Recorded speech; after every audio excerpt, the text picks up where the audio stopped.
latest around the wide world of tropics. Tropical Weather Bulletin for May 31st. Looking at the tropics right now, we have two actual cyclones that are active. 4W, which is still lacking an international name as a tropical storm near the Philippines, and 2E, which is now active in the eastern Pacific. The second depression there in that basin, moving out towards the open waters. In the Atlantic, it's just one day until hurricane season. No areas of interest though, thankfully. I'm still relieved to see that there's no systems that are active right now after seeing the terrible season that was last year. So many storms, but we've already had one this year. And in the Eastern Pacific, we have 2E, of course. You can see there it's a projected area of influence. And that area of interest still alive to its west, but chances falling 20% now. That's probably not going to survive. In the Western Pacific, 4W there takes aim at the Philippine Islands. GFS latest model wants it to make landfall now in Samar and then move on towards Luzon, so there could be some significant storm interference with the islands, and a 40% chance to the east. Chances going down on that due to uncertainty. No areas of interest in the Indian Ocean because that's the last thing we'd want to see there, so that's some good news for that basin, which is now back to fairly quiet conditions. Satellite imagery shows this right now, a few little bits and bobs around the Atlantic, but not much to speak of really. Dry air floating around the Caribbean and entering the main development region, interspersed with a little bit of low cloud, but generally no real tropical developments there. Eastern Pacific, you can quite clearly make out that tropical depression, quite a large influence it must be said, a few of the peripheral clouds even reaching the coast of Mexico. Apart from that, there's just really that dry line extending and swiveling around all the way from Hawaii to the Baja California Peninsula. West Pacific right now looks like this. You can see those two areas. The tropical storm on the left hand side, and still not looking too bad is that area of interest on the right, but still lacking model support really from anyone. And this is the South Pacific, looking rather quiet now, that frontal system blowing through Vanuatu and just south of Fiji.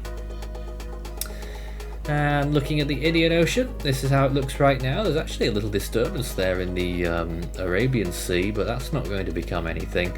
The southern Indian Ocean, we're still looking at a little system there, back up to 30%, would you believe? We don't know whether that's going to form or not.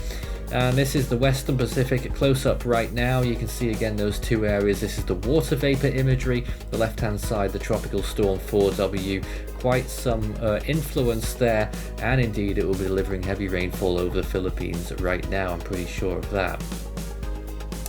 And just to take another look here as well at 2E, that's the new tropical depression in the Eastern Pacific, and on the left hand side there you can see potentially a naked swirl there from the other area of interest. That's the 20% on the left hand side. You can't really see on the infrared alone, we need some visible help there to take a look at that one properly. But those are those two systems right now for 2E, likely to become a named storm. Sea surface temperatures fairly warm in the Eastern Pacific, certainly for those two systems, pushing 30 degrees Celsius right up to the coast of Mexico. Entering the Gulf of California, fairly warm there as well, 26 plus. The Atlantic now, the Gulf of Mexico really warming up. The Atlantic Ocean as a whole really getting rather warm, 26 degree isotherm extending quite far out now. And in the Caribbean Sea and in the Gulf of Mexico, really warm waters there. The loop current there, 28 degrees. The Indian Ocean still got that cool trail after Yas, and to the south there in the southern Indian Ocean still pushing 28 to 29 degrees Celsius. South China Sea remains a hot spot in the Western Pacific, as does the Philippine Sea, where that storm is right now. 4W, temperatures just around 30 degrees Celsius. To the east, the other area under 29 degrees Celsius waters by the looks of things. So that's a brief summary of the sea surface temperatures. Let's take a look at the anomalies today then. If you've been watching recent episodes, it's fairly similar to what it's been in recent days. Very warm in the South China Sea compared to average and in the subtropical latitudes of the Pacific Ocean. The Atlantic looks to be equalizing, evening out a little bit. Quite a cool pool there though over the Bahamas right now. On this day, on May 31st, 1978, was this rather impressive system, Hurricane Aleta, which briefly peaked as a Category 1. As it approached the coast of Mexico, it actually made landfall later this day. As a tropical storm, it had weakened a little bit by the time it reached land, but a somewhat rare appearance of a landfalling tropical cyclone that far west along the coast of Mexico this early in the season. So that was May 31st, 1978.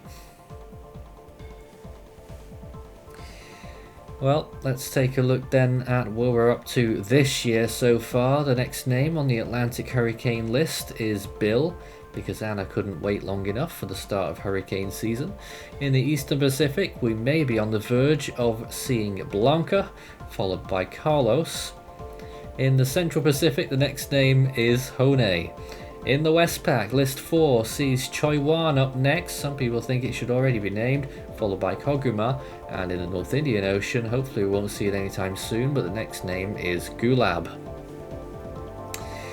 In the Southern Hemisphere, the Southwest Indian Ocean, the next name is Kanga. The South Pacific, Cody. And the Australian region, the next name is Paddy. We will of course have our 24/7 stream running during this sequence of storm activity, and our 2021 hurricane season countdown show at 10 p.m. UTC tonight, May 31st. Make sure you don't miss that and check our live stream, youtube.com/force13/live.